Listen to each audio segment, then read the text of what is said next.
Hello दोस्तों, नमस्कार। मैं हूं Anju Yadav. Learn with India 2024 के ऑनलाइन क्लास में आप सभी का स्वागत करती हूं। दोस्तों हम लोग इस समय बीपीएससी टीआरई 3 और 4 को टारगेट करके तथा बिहार स्टेट टारगेट करके इनका एनसीईआरटी और एससीईआरटी आधारित प्रश्नों को देख रहे हैं।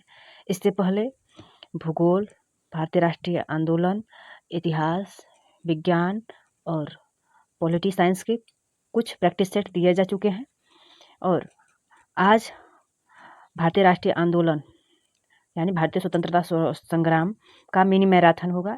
इसके बाद एक और वीडियो आएगा जिससे भारतीय स्वतंत्रता संग्राम का कंप्लीट हो जाएगा। उसके बाद बारी बारी से सभी सब्जेक्टों का दो मैराथन आएगा। और जो ये प्रश्न है BPSC PRT 68, TGT, PGT, estate और सीटेट पेपर 2 जिसमें सब्जेक्ट के रूप में एसएसटी पूछा जाता है, उन सभी परीक्षाओं के लिए अत्यंत महत्वपूर्ण है। दोस्तों आज हम लोग भारतीय राष्ट्रीय आंदोलन के 50 प्रश्नों को देखेंगे। यदि दोस्त आप लोग पीडीएफ प्राप्त करना चाह रहे हैं, मैं जो पढ़ा रही हूँ उसका पीडीएफ प्राप्त करना चाह रहे हैं, तो मेरे Telegram channel learn with India official से जुड़ करके पीडीएफ प्राप्त कर सकते हैं। चलिए चलते हैं आप लोग मेन टॉपिक की तरफ। दोस्तों मेन टॉपिक पर जाने से पहले आप लोगों से गुजारिश है कि यदि आप मेरे चैनल पर नए हैं तो सब्सक्राइब करिएगा और पुराने हैं या नए भी हैं तो लाइक शेयर कमेंट जरूर करिएगा। ऐसे ही वीडियो पाने के लिए यदि आप लोग टीचिंग से संबंधित किसी भी एग्जाम की तैयारी कर रहे हैं तो आप हमारे चैनल से जुड़ सकते हैं और अपनी तैयारी को बेहतरीन बना सकते हैं। आज का पहला प्रश्न है, ब्रह्म समाज की स्थापना किसने की थी? स्वामी दयानंद सरस्वती ने, देवेंद्रनाथ टैगोर, राजा राम मोहन राय, उपरोक्त में से एक से अधिक, इनमें से कोई नहीं। तो ब्रह्म समाज की स्थापना राजा राम मोहन राय ने 1828 ईस्वी में की थी। प्रश्न नंबर 2 है, मेरठ में विद्रोह कब हुआ था? 10 मई 1857 को, 8 अप्रैल 1857 को, 22 नवंबर 1857 को, उपरोक्त में से एक से अधिक, इनमें से कोई नहीं। तो जो मेरठ का विद्रोह हुआ था 10 मई 1857 को हुआ था। ऑप्शन नंबर ए सही है। प्रश्न नंबर 3 है, 1857 के विद्रोह के समय दिल्ली का शासक कौन था? शाह आलम प्रथम, बहादुर शाह प्रथम, बहादुर शाह जफर, उपरोक्त में से एक से अधिक या इनमें से कोई नहीं। तो जो 1857 के विद्रोह के समय दिल्ली का शासक बहादुर शाह जफर था। ऑप्शन नंबर सी सही होगा। प्रश्न नंबर 4 है, बैरकपुर के विद्रोह कब हुआ था? बैरकपुर में जो विद्रोह हुआ था वो कब हुआ था? 18 मार्च 1857। ऑप्शन नंबर है 29 मार्च 1857। ऑप्शन बी है 13 जनवरी 1823। ऑप्शन सी है 21 मार्च 1823। 30 उपयुक्त में से एक से अधिक, इनमें से कोई नहीं। तो बैरकपुर का विद्रोह जो है 29 मार्च 1857 ईस्वी को हुआ था। ऑप्शन नंबर ए सही है। प्रश्न नंबर 5 है, मंगल पांडे को फांसी कब दी गई थी? 1 अप्रैल 1857 को, 8 अप्रैल 1857 को, 29 मार्च 1857 को, उपयुक्त में से एक से अधिक, इनमें से कोई नहीं। तो जो मंगल पांडे हैं उनको फांसी 8 अप्रैल 1857 ईस्वी को दिया गया था। ऑप्शन नंबर बी है। प्रश्न नंबर 6 है, बिहार में 1857 के विद्रोह का नेतृत्व किसने किया था? तीरथ सिंह ने, मंगल पांडे ने, कुंवर सिंह ने, उपरोक्त में से एक से अधिक, इनमें से कोई नहीं। तो जो बिहार में 1857 का विद्रोह हुआ था उसका नेतृत्व कुंवर सिंह ने किए थे। ऑप्शन नंबर सी सही होगा। प्रश्न नंबर 7 है, कानपुर में विद्रोह का नेतृत्व किसने किया? नाना साहब, रानी लक्ष्मीबाई, तात्या टोपे, उपयुक्त में से एक से अधिक, इनमें से कोई नहीं। तो कानपुर में विद्रोह का नेतृत्व नाना साहब ने किए थे। ऑप्शन नंबर ए सही होगा। प्रश्न नंबर 8 है, रानी लक्ष्मीबाई कब वीरगति को प्राप्त हुई? 17 जून 1858, 29 दिसंबर 1858, 19 दिसंबर 1757, उपयुक्त में से एक से अधिक, इनमें से कोई नहीं। तो रानी लक्ष्मीबाई वीरगति को प्राप्त हुई थी 17 जून 1858 को। ऑप्शन नंबर ए सही होगा। प्रश्न नंबर 9 है, 1857 की क्रांति में लखनऊ में से बगावत की घोषणा किसने की थी? बेगम मुमताज महल, लियाकत अली, बेगम हजरत महल, उपयुक्त में से एक से अधिक, इनमें से कोई नहीं। तो जो 1857 की क्रांति हुई थी लखनऊ में, इसकी बगावत बेगम हजरत महल किए थे। यहाँ पे दो बेगम मुमताज महल हैं, लेकिन यहाँ कंफ्यूज नहीं होइएगा, बेगम हजरत महल होगा। ऑप्शन नंबर सी सही होगा। प्रश्न नंबर 10 है, दिल्ली में 1857 के विद्रोह का वास्तविक नेतृत्व किसने किया था? नाना साहब, बख्त खां, तात्या टोपे, उपयुक्त में से एक से अधिक, इनमें से कोई नहीं। तो दिल्ली में 1857 का वास्तविक विद्रोह बख्त खां ने किए थे। ऑप्शन नंबर बी सही होगा। प्रश्न नंबर 11 है, आर्य समाज की स्थापना का उद्देश्य क्या था? संस्कृति संवाद, संस्कृति राष्ट्रवाद, धार्मिक सुधार, एकता, राष्ट्रीय एकता, उपयुक्त में से एक से अधिक, इनमें से कोई नहीं। तो आर्य समाज की स्थापना का उद्देश्य उपयुक्त में से एक से अधिक है। सांस्कृतिक राष्ट्रवाद भी है, धार्मिक है और राष्ट्रीय एकता, तीनों है। इसलिए ऑप्शन नंबर डी सही होगा। प्रश्न नंबर 12 है, 1857 के विद्रोह का प्रत्यक्ष परिणाम क्या हुआ? अखिल भारतीय अखिल भारतीय संघ का संगठन, राष्ट्रवाद का जन्म, विदेशी शासन का अंत, उपरोक्त में से एक से अधिक इनमें से कोई नहीं। तो 1857 के विद्रोह का प्रत्यक्ष परिणाम राष्ट्रवाद का जन्म था। ऑप्शन नंबर बी सही होगा। प्रार्थना समाज की स्थापना किसने किया था? ईश्वर चंद्र विद्यासागर, आत्माराम पांडुरंग, राजाराम मोहन राय, उपरोक्त में से एक से अधिक इनमें से कोई नहीं। तो जो प्रार्थना समाज था इसका स्थापना आत्माराम पांडुरंग जी ने किए थे। ऑप्शन नंबर बी सही होगा। प्रश्न नंबर 14 है, 19वीं शताब्दी के प्रारंभ में संस्कृति जागरण के अग्रदूत कौन थे? सर सैयद अहमद खान, राजा राम मोहन राय, रविन्द्रनाथ टैगोर, उपरोक्त में से एक से अधिक इनमें से कोई नहीं। तो 19वीं शताब्दी के प्रारंभ में सांस्कृतिक जागरण के अग्रदूत राजा राम मोहन राय को माना जाता है। ऑप्शन नंबर बी होगा। प्रश्न नंबर 15 है, भारत में थियोसोफिकल सोसाइटी का मुख्यालय कहाँ स्थापित किया गया था? उर्विले, अड़यार, मुंबई में, उपरोक्त में से एक से अधिक इनमें से कोई नहीं। तो जो अड़यार है यहाँ पे भारत में थियोसोफिकल सोसाइटी का मुख्यालय स्थापित किया गया था। ऑप्शन नंबर बी सही होगा। प्रश्न नंबर 6 है, दयानंद सरस्वती द्वारा लिखित पुस्तक कौन सी है? वेदों की ओर, गीता रहस्य, सत्यार्थ प्रकाश, उपरोक्त में से एक से अधिक इनमें से कोई नहीं। तो दयानंद सरस्वती द्वारा लिखित पुस्तक सत्यार्थ प्रकाश है। ऑप्शन नंबर सी सही होगा। प्रश्न नंबर 7 है, वेदों की ओर लौटो का नारा किसने दिया था? महात्मा गांधी ने, स्वामी दयानंद ने, राजाराम मोहन राय ने, उपरोक्त में से एक से अधिक इनमें से कोई नहीं। तो वेदों की ओर लौटो स्वामी दयानंद सरस्वती ने नारा दिया था। ऑप्शन नंबर भी सही होगा। अगला प्रश्न है, प्रश्न नंबर 18 है, रामकृष्ण मिशन की स्थापना कब हुई थी? 1906 में, 1901 में, 1857 में, उपरोक्त में से एक से अधिक इनमें से कोई नहीं। तो रामकृष्ण मिशन की स्थापना 1857 ईस्वी में हुई थी। प्रश्न नंबर 19 है, भारत में थियोसोफिकल सोसाइटी की स्थापना किसने की थी? Gopal Krishna Gokhale, Annie Besant, Colonel Olcott, उपरोक्त में से एक से अधिक इनमें से कोई नहीं। तो भारत में थियोसोफिकल सोसाइटी की स्थापना कर्नल अलकाट ने किए थे। ऑप्शन नंबर सी सही होगा। प्रश्न नंबर 20 है, बनारस के सेंट्रल हिंदू स्कूल की स्थापना किसने किया था? गिरिधर लाल, मदन मोहन मालवीय, एनी बेसेंट, उपरोक्त में से एक से अधिक इनमें से कोई नहीं। तो बनारस में सेंट्रल हिंदू स्कूल की स्थापना एनी बेसेंट ने की थी। ऑप्शन नंबर सी सही है। प्रश्न नंबर 21 है, हिंदुस्तान रिपब्लिक एसोसिएशन की स्थापना कहाँ हुई थी? मुंबई में, कोलकाता में, कानपुर में, उपरोक्त में से एक से अधिक इनमें से कोई नहीं। तो हिंदुस्तान रिपब्लिक एसोसिएशन की स्थापना कानपुर में हुई थी। किस क्षेत्र में खिलाफत आंदोलन सर्वाधिक तीव्र था? उत्तर पश्चिम प्रांत, बंगाल, पंजाब, उपरोक्त में से एक से अधिक इनमें से कोई नहीं। तो खिलाफत आंदोलन तीनों जगह अधिक था। ऑप्शन नंबर डी होगा। प्रश्न नंबर 23 है, खिलाफत दिवस कब मनाया जाता है?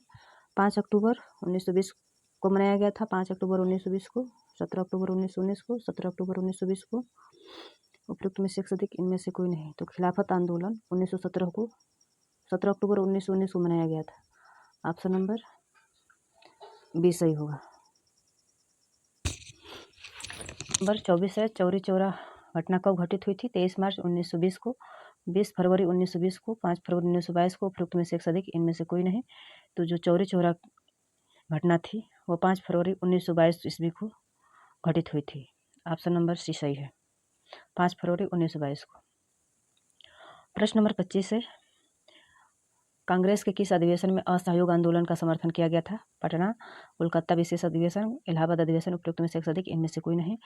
तो कोलकाता विशेष अधिवेशन में असहयोग आंदोलन का समर्थन किया गया था। ऑप्शन नंबर बी सही होगा। प्रश्न नंबर 26 है, गांधी जी ने असहयोग आंदोलन कब प्रारंभ किया था? 1 अगस्त 1920 को, 16 अक्टूबर 1920 को, 1 अगस्त 1919 को, उपरोक्त में से एक से अधिक इनमें से कोई नहीं। तो गांधी जी ने असहयोग आंदोलन 1 अगस्त 1920 को प्रारंभ किया था। प्रश्न नंबर 27 है, भारतीय मुसलमान किसे खलीफा मानते थे? मुगल बादशाह, सऊदी अरब के सुल्तान को, ईरान के सुल्तान को, उपरोक्त में से एक से अधिक इनमें से कोई नहीं। तो ऑप्शन नंबर ए होगा। जो भारतीय मुसलमान थे वे तुर्की के सुल्तान को इस्लाम का खलीफा मानते थे। प्रश्न नंबर 28 है, इंडियन नेशनल कांग्रेस की स्थापना कब हुई थी? 26 जनवरी 1850 को, 28 दिसंबर 1885 को, 28 दिसंबर 1850 को, उपरोक्त में से एक से अधिक इनमें से कोई नहीं। तो इंडियन नेशनल कांग्रेस की स्थापना 28 दिसंबर 1885 ईस्वी को हुआ था। ऑप्शन नंबर बी सही होगा। कांग्रेस के पहले अधिवेशन में कितने प्रतिनिधि भाग लिए थे? 72, 75, 105, उपरोक्त में से एक से अधिक इनमें से कोई नहीं। तो कांग्रेस के पहले अधिवेशन में 72 प्रतिनिधियों ने भाग लिया था। प्रश्न नंबर 30 है, कांग्रेस के पहले अधिवेशन की अध्यक्षता कितने की थी? दादा भाई नौरोजी एवं व्योमेश चंद्र बनर्जी, उपरोक्त में से एक से अधिक इनमें से कोई नहीं। तो कांग्रेस के पहले अधिवेशन की अध्यक्षता व्योमेश चंद्र बनर्जी ने किए थे। ऑप्शन नंबर सी सही होगा। प्रश्न नंबर 31 है, कर्जन ने बंगाल के विभाजन की घोषणा कब की? 5 अक्टूबर 1905 को, 19 जुलाई 1905 को, 5 जुलाई 1905 को, उपरोक्त में से एक अधिक इनमें से कोई नहीं। तो कर्जन ने बंगाल विभाजन की घोषणा 9 जुलाई 1905 ईस्वी को किया था। ऑप्शन नंबर बी सही होगा।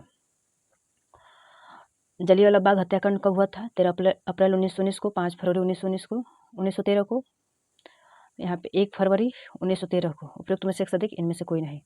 तो जो जलियांवाला बाग हत्याकांड हुआ था 13 अप्रैल 1919 को हुआ था। ऑप्शन नंबर ए सही होगा। अहमदिया आंदोलन किसने प्रारंभ किया था?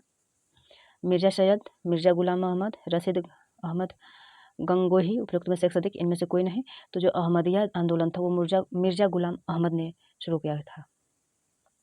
प्रश्न नंबर 34 है, किसने इस्लामी मद्रास की स्थापना की थी? सैयद अहमद बरवेली ने, मोहम्मद कासिम ननौताबी ने, टीटू मीर ने, उपयुक्त में से एक अधिक इनमें से कोई नहीं। तो इस्लामी मद्रास की स्थापना मोहम्मद कासिम ननौताबी ने किया था। ऑप्शन नंबर भी सही होगा। प्रश्न नंबर 35 है, देवबंद आंदोलन का उद्देश्य क्या था?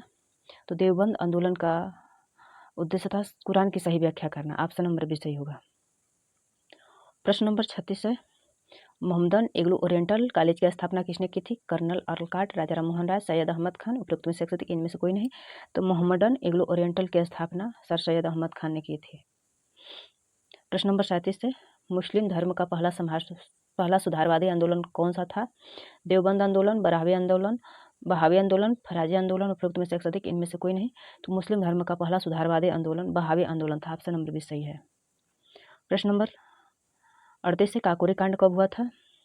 तो काकोरी कांड 9 अगस्त 1925 को हुआ था। ऑप्शन नंबर भी सही है। 9 अगस्त 1925 को उत्तर रेलवे के लखनऊ सहारनपुर संभाग में काकोरी नामक स्थान पर 8 डाउन ट्रेन पर डकैती डालकर सरकारी खजाने को लूट लिया गया। यह घटना काकोरी कांड के नाम से प्रसिद्ध है। काकोरी कांड में किसे फांसी दी गई थी? सुनंदर सेन को, राजेंद्र लोहाड़ी को, मंदन लाल ढींगरा को, उपयुक्त में से एक अधिक इनमें से कोई नहीं। तो काकोरी कांड में राजेंद्र लोहाड़ी को फांसी दी गई थी। राम प्रसाद बिस्मिल, अशफाक उल्लाह, रोशनलाल, राजेंद्र लोहाड़ी आदि पर मुकदमा चलाकर फांसी दे दी गई थी। राम प्रसाद बिस्मिल को, अशफाक उल्लाह को, रोशनलाल को, राजेंद्र लोहाड़ी को, चारों लोगों को फांसी दी गई थी काकोरी कांड में। प्रश्न नंबर 40 है, साइमन कमीशन में कितने सदस्य थे? 5, 7, 10, उपयुक्त में से एक अधिक इनमें से कोई नहीं। तो साइमन कमीशन में 7 सदस्य थे। प्रश्न नंबर 41 है, स्वराज दल की स्थापना किसने की थी? सुभाष चंद्र बोस, जवाहरलाल नेहरू, चित्तरंजन दास, उपयुक्त में से एक अधिक इनमें से कोई नहीं। तो स्वराज दल की स्थापना चित्तरंजन दास ने की थी। ऑप्शन नंबर सी होगा। प्रश्न नंबर 42 है, बारडोली सत्याग्रह कब चलाया गया था? 1930 में, 1927 में, 1929 में, उपयुक्त में से एक अधिक इनमें से कोई नहीं। तो बारडोली सत्याग्रह ऑप्शन नंबर ए सही होगा, इनमें से कोई नहीं। बारडोली सत्याग्रह सूरत के बारडोली में वर्ष 1928 में किसानों द्वारा लगान न अदा करने के लिए चलाया गया था। कब गया था? 1928 में। प्रश्न नंबर 43 है, नेहरू समिति के सदस्य कौन नहीं थे? जवाहरलाल नेहरू, सुभाष चंद्र बोस, तेज बहादुर सप्रू, उपयुक्त में से अधिक इनमें से कोई नहीं। तो नेहरू समिति के सदस्य जवाहरलाल नेहरू नहीं थे। ऑप्शन नंबर ए सही होगा। आइए देख लेते हैं कि कौन कौन थे उसके सदस्य। नेहरू समिति में मोतीलाल नेहरू, सुभाष चंद्र बोस, सर इमाम अली, सर तेज बहादुर सप्रू, GR प्रधान, MM अड़े, शोएब कुरैशी और सरदार मंगल सिंह थे। ये नेहरू समिति के सदस्य थे। प्रश्न नंबर 44 है, बारडोली किसान सत्याग्रह का नेतृत्व किसने किया था? जवाहरलाल नेहरू, महात्मा गांधी, वल्लभ भाई पटेल, उपयुक्त में से एक अधिक इनमें से कोई नहीं। तो बारडोली किसान सत्याग्रह का नेतृत्व सरदार वल्लभ भाई पटेल ने किए थे। ऑप्शन नंबर सी सही होगा। प्रश्न नंबर 45 है, नेहरू रिपोर्ट कब प्रकाशित हुई थी? अगस्त 1928, जुलाई 1929, दिसंबर 1929, उपयुक्त में से एक अधिक इनमें से कोई नहीं। तो नेहरू रिपोर्ट अगस्त 1928 ईस्वी में प्रकाशित हुई। प्रश्न नंबर 46 है, 14 सूत्रीय योजना किसने पेश किया था? तेज बहादुर सप्रू, मोहम्मद अली जिन्ना, मोतीलाल नेहरू, उपयुक्त में से एक अधिक इनमें से कोई नहीं। तो जो 14 सूत्रीय योजना थी उसे मोहम्मद अली जिन्ना ने पेश किया था। ऑप्शन नंबर भी सही होगा। किस रिपोर्ट में मूल अधिकारों को प्रतिपादित किया गया? किस रिपोर्ट में मूल अधिकारों को प्रतिपादित किया? Nehru report, Simon commission report, Moody man समिति रिपोर्ट, उपयुक्त में से एक अधिक इनमें से कोई नहीं। तो नेहरू रिपोर्ट में मूल अधिकारों को प्रतिपादित किया गया। ऑप्शन नंबर ए सही होगा। प्रश्न नंबर 48 है, नेहरू रिपोर्ट में भारत का कौन सा दर्जा मांगा गया था? जो नेहरू रिपोर्ट थे उसमें भारत को कौन सा दर्जा मांगा गया था? डोमिनियन स्टेट यानी अधिराज्य का, औपनिवेशिक सत्ता का, पूर्ण स्वराज का, उपरोक्त में से एक से अधिक इनमें से कोई नहीं। तो नेहरू की रिपोर्ट में भारत को डोमिनियन स्टेट यानी अधिराज्य का नंबर ए सही होगा। नेहरू रिपोर्ट में भारत को डोमिनियन स्टेट यानी अधिराज्य का दर्जा मांगा गया था। प्रश्न नंबर 49 है, कांग्रेस का लाहौर अधिवेशन का अध्यक्ष कौन था? अब्दुल कलाम आजाद, जवाहरलाल नेहरू, लाला लाजपत राय, उपरोक्त में से इनमें से कोई नहीं। तो जवाहरलाल नेहरू लाहौर कांग्रेस अधिवेशन के अध्यक्ष थे। ऑप्शन नंबर 50 है। और आज का अंतिम प्रश्न है, प्रथम स्वतंत्रता दिवस कब मनाया गया? 1920, 1930, 1942, उपरोक्त में से अधिक इनमें से कोई नहीं। तो प्रथम स्वतंत्रता दिवस 1930 में मनाया गया। ऑप्शन नंबर 20 सही होगा। दोस्तों, पूरा वीडियो देखने के लिए धन्यवाद। और मेरा वीडियो पसंद आए तो लाइक शेयर कमेंट करिएगा। यदि कुछ त्रुटि रह गई होगी दोस्तों, तो मेरा थोड़ा तबीयत खराब है, कुछ कमी रह गई होगी तो आप उसे क्षमा करिएगा। और यदि बताने योग्य होगा तो उसको कमेंट करके बता दीजिएगा। और इसके साथ साथ आप नए हैं तो लाइक शेयर कमेंट ज़रूर करिएगा और सब्सक्राइब करिएगा। जय हिंद।